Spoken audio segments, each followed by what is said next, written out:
Y'all showed out, okay? Over 400 votes about your favorite oils, and the order truly surprised me. So I felt like we should dive a little bit deeper into the makeup of these oils so that you know what you're putting in your locks.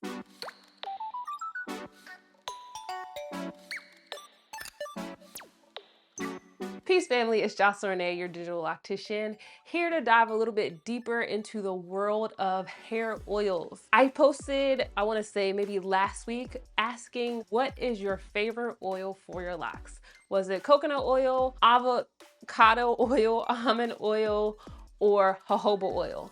And the results blew my mind. Out of 400 votes, the top oil was jojoba oil, and the least favorite oil was avocado oil. What? And we gotta talk about this. So I'm gonna be pulling from two of my favorite texts that I use to reference and learn more about herbs and oils and how they relate to the hair to help better explain these oils to you. So let's go ahead and jump right in. The first one we're gonna explore is avocado oil because this was the least favorite of the bunch and it's actually my favorite out of all the oils. So I was like, what? Oh my gosh. Y'all know, we already know I got it bookmarked, okay? This is quick reference here. Avocado oil. It states that avocado oil is a carrier oil or plant oil, which is used to stimulate hair growth.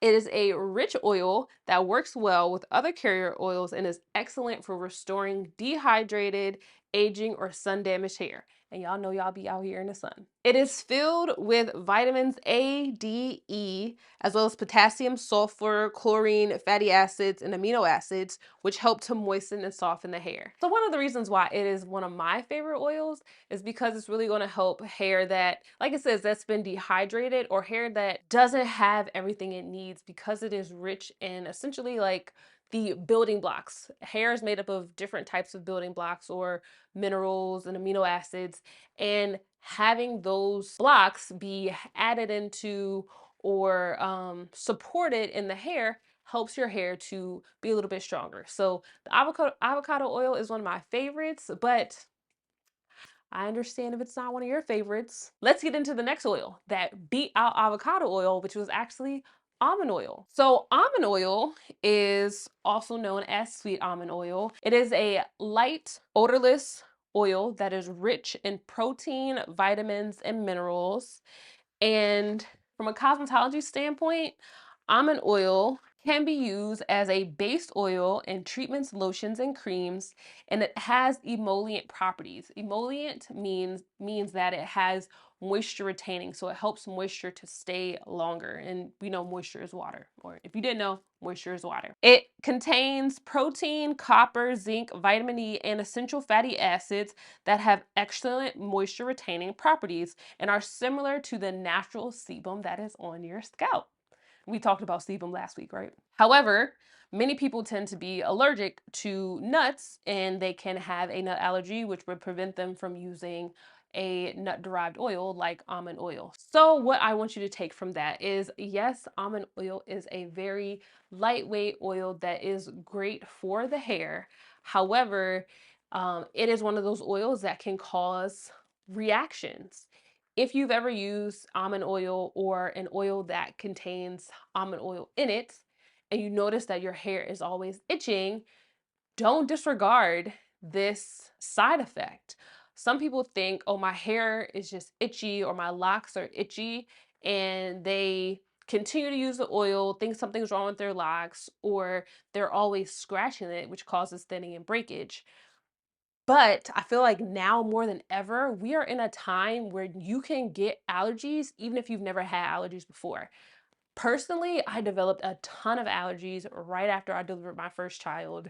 Like, I'm talking the things that I loved and ate and enjoyed my entire life could no longer experience because my hormones and chemistry, whatever, changed.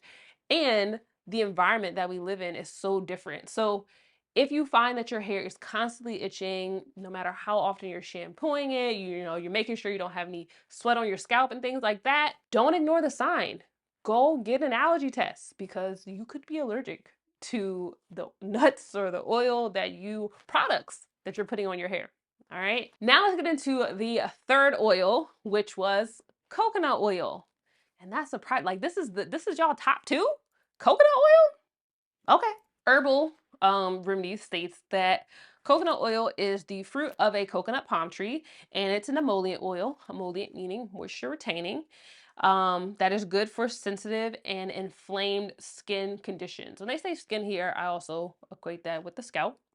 Um, Coconut oil has very large molecules, so absorption in the skin and the hair is minimized, and it can be used as a hair conditioner. According to cosmetology text, it says that coconut oil is soft and solid in texture at room temperature, but it can liquefy with heat. Coconut oil has antiviral and antibacterial properties, and it is great for soap, shampoos, and conditioners to help with shine and luster of the hair. It can also help with brittle hair, split ends, reduce frizz, and lessening scalp inflammation that could be caused by seborrheic dermatitis. And coconut oil contains vitamin E, which helps to strengthen protein. There were a few red flags for me with coconut oil.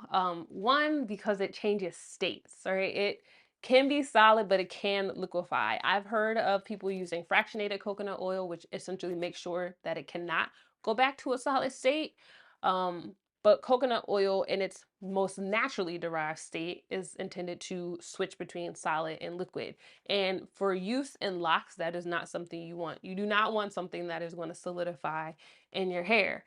The other issue that tends to happen or that I see with using coconut oil on locks is with the strengthening of the protein in the hair. For some people, this is helpful, but for other people, especially those who already have a good protein balance or their hair is particularly sensitive to protein, using coconut oil makes the hair more brittle and more prone to breakage. And because, like it's been stated, that the coconut oil, the molecules, the size of each of the molecules or the size of what makes up coconut oil is so large, it makes it difficult for the hair, for your scalp to receive it and absorb it, so it just sits on top. So if you ever feel like your hair is just kind of like, just like something just sitting there, it's not penetrating, it's not going deep.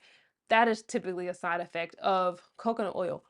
And at the same time, like what was shared, coconut oil is great for having antibacterial properties. So making sure it can kind of soothe any inflammation that may be caused by a scalp condition. So I would say if you are going to use coconut oil, use it sparingly and with intention. And last but not least, let's get into this jojoba oil because this is your number one favorite oil with your locks. And I would say it's my least favorite oil, but I digress. So Herbal Remedies says that jojoba oil is technically liquid wax. It does have excellent softening and moisturizing or emollient, moisture retaining qualities, particularly for the scalp and the hair, because it closely emulates the natural sebum from the scalp. It is lightweight, highly emollient, and contains nutrients that feed the skin, are easily absorbed, and is a great carrier oil for other oils. Cosmetology standards say that jojoba oil is known as liquid wax. That is the first statement. It is derived from a cactus-like plant, which tends to, in nature, just by design, help with moisture retention because cacti don't get a lot of water. So when they do receive it, they're gonna hold on to it. All right. It also says that jojoba oil is extremely rich in nutrients that restore, protect, and moisturize the hair. And this oil is said to help replace sebum. It is great for hot oil treatments and conditioners. It contains amino acids, silica, B complex, vitamin E, chromium, iodine, copper, and zinc. Now, all of these things sound great. I would 100% agree. If I didn't have locks, yes, I would be putting jojoba oil in my hair. In fact, when I did have my afro, I was absolutely using oil whose first ingredient was jojoba oil. Amazing results. Yes, yes, yes, yes. However, you have to take in consideration that the person on cover of this book don't got locks. The person on cover of this book absolutely don't have locks. Most products, most recommendations are not from the perspective of locked hair. They're not from the perspective of the hair retaining itself, intertwining, and staying on your head for long periods of time. They have the intention of the hair shedding, being combed, being brushed on a regular basis. So when you hear things like liquid wax and locks, for me, they do not mix. Okay? Much like coconut oil, jojoba oil, because it is lightweight, it is still a very rich oil, which repeated use over time can build up in the locks. Okay. And what I also want you to take from this is that it says that this oil can be mixed with other oils. So I'm not saying don't use jojoba oil, but I'm saying if you're going to use it, you have to dilute it. And we talk all about diluting oils in the Lock Care Made Simple workshop, which if you have not joined or signed up yet, definitely make sure you do that. The description is down below. It is a complimentary workshop because, like I said, this year my intention is to take responsibility for you being empowered to take care of your hair. Okay? So Lock Care Made Simple is a great workshop. And if you would like to join me in community, make sure you are in the Lock Goes Live, the next Lock Goes Live event, because the first one, which was last week, was phenomenal and I'm excited to do it again. We're going to be doing it in March. If you're watching the video past then, check the link below, locslive.com, to find out when the next event is. Hopefully you learned something from this video. You took a better understanding of oils with you. If you learned anything, like the video, hit subscribe, share it with a friend. And as always, I am wishing you peace, love, and goodbye.